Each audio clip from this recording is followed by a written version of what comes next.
जैसा आप बनना चाहते हैं, अगर वैसा नहीं बन पा रहे हैं तो जानिए उसका असली कारण गौतम बुद्ध की इस कहानी से।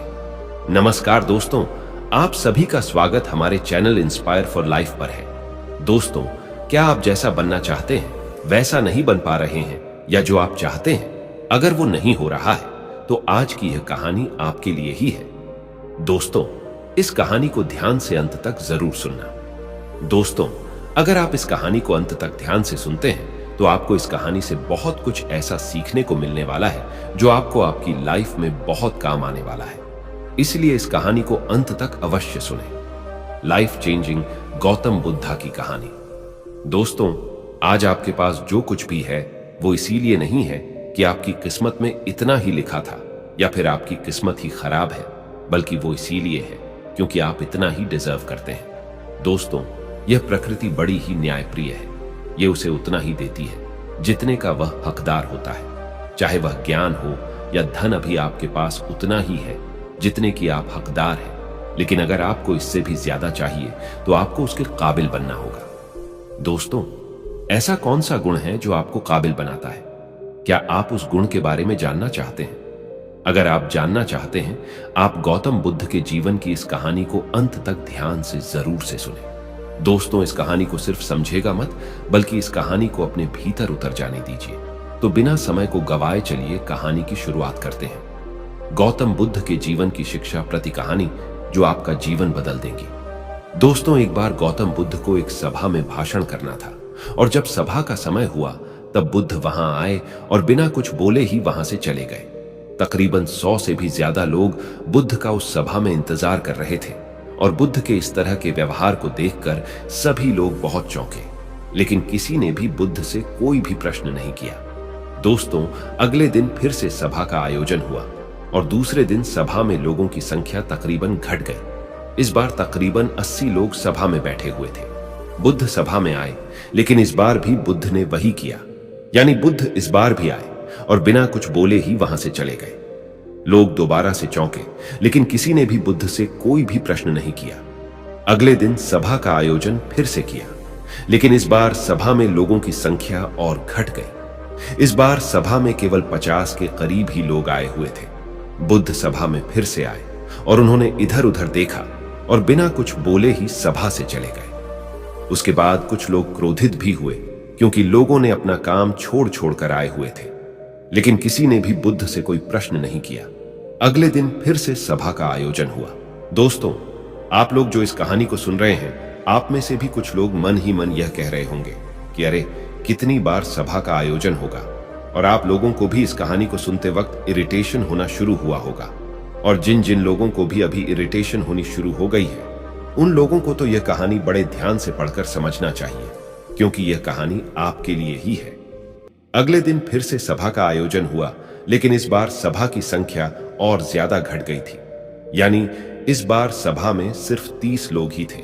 फिर उसके बाद बुद्ध सभा में आए, मुस्कुराए, और फिर से बुद्ध ने वही किया, यानी बिना कुछ बोले ही वहां से चले गए। इस बार भी लोग बहुत क्रोधित हुए, और इस बार लोगों ने पीछे से कुछ कहा और बड़बड़ाए भी, लेकिन बुद्ध ने उनके किसी भी प्रश्न का उत्तर नहीं दिया। दोस्तों, अगले दिन फिर से सभा का आयोजन हुआ, और इस बार लोगों की संख्या बहुत ज्यादा घट गई थी, यानी इस बार सभा में कुल मिलाकर 15 लोग रुकी हुए थे। इस बार भी बुद्ध सभा में आए, लेकिन इस बार बुद्ध अपना आसन ग्रहण कर लेते हैं। फिर बुद्ध बोले, और बुद्ध ने उन 15 लोगों को उपदेश दिया, और वे 15 लोग ही बुद्ध के भिक्षु बन गए।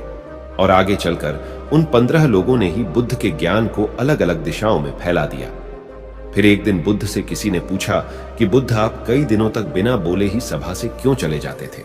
फिर बुद्ध कहते हैं कि मैं उन लोगों को खोज रहा था जो लायक थे, यानी कि पहले दिन 100 से भी ज्यादा लोग आए हुए थे, उसमें से ज्यादातर लोग सिर्फ आए हुए थे। उन्हें मेरे उपदेश से कोई भी मतलब नहीं था, वे बस आ गए थे, और उसमें से ज्यादातर लोग सिर्फ देखने और सुनने आए हुए थे कि सभा में क्या होता है। वे मेरे काम के लोग नहीं थे, क्योंकि वे लोग मेरे ज्ञान को औरों तक नहीं पहुंचा सकते थे। मुझे तो उन लोगों की खोज थी जो मेरे ज्ञान को जन जन तक पहुंचा सके। कई दिनों तक सभा से बिना बोले ही मैं इसीलिए चला गया, क्योंकि मैं यह देखना चाहता था कि वे कौन लोग हैं जिनके भीतर वास्तव में प्यास है, जिन लोगों के भीतर में वास्तव में प्यास थी वे लोग अंत तक जरूर रुके, और जो लोग बस ऐसे ही आ गए थे वे लोग पहले या दूसरे दिन ही चले गए। जिनके भीतर धैर्य था उन्हें मुक्ति का मार्ग भी मिला, और जो लोग जल्दबाजी में थे वे लोग अब घर में बैठे हुए हैं। सवाल यह नहीं है कि मैं तुम्हें क्या दे सकता हूं, बल्कि सवाल यह है कि तुम क्या ले सकते हो। तुम्हारा पात्र कितना बड़ा है और कितने के तुम हकदार हो। जितने के तुम हकदार हो उससे ज्यादा तुम्हें मिलेगा नहीं। फिर वह व्यक्ति बुद्ध से पूछता है कि बुद्ध लायक या यूं कहूं हकदार कैसे बने। फिर बुद्ध कहते हैं कि धैर्य के द्वारा जिस व्यक्ति के अंदर धैर्य है वह अपने जीवन में कुछ भी पा सकता है। सभा में जितने भी लोग आए हुए थे और उसमें से अंत तक वहीं रुके जिनके अंदर धैर्य था। चाहे तुम्हारे जीवन में तुम्हारा लक्ष्य जो कुछ भी हो, लेकिन तुम बिना धैर्य के सफलता के चरम तक नहीं पहुंच सकते। फिर वह व्यक्ति बुद्ध से पूछता है कि कोई व्यक्ति अपने भीतर के धैर्य को कैसे बढ़ाए। बुद्ध कहते हैं कि निरंतर अभ्यास के द्वारा हम अपने भीतर के धैर्य को बढ़ा सकते हैं। जैसे कोई व्यक्ति जब ध्यान करना शुरू कर देता है तो उसका मन उसके सामने कई सारे अड़चने लाता है, लेकिन उसका धैर्य उसे एक दिन उसके लक्ष्य तक जरूर पहुंचा देता है। फिर वह व्यक्ति बुद्ध से कहता है, बुद्ध मैं समझ गया, यानी मुझे धैर्य के साथ निरंतर अभ्यास करने की आवश्यकता है। दोस्तों, अब आपको समझ आ गया कि आपके पास वो क्यों नहीं है जो आप पाना चाहते हैं, क्योंकि आप उसके लायक नहीं हैं। आप लायक तभी बनेंगे जब आप अपने भीतर धैर्य को बढ़ाएंगे। और धैर्य कैसे बढ़ेगा? धैर्य बढ़ेगा निरंतर अभ्यास के द्वारा। और अभ्यास कौन करेगा?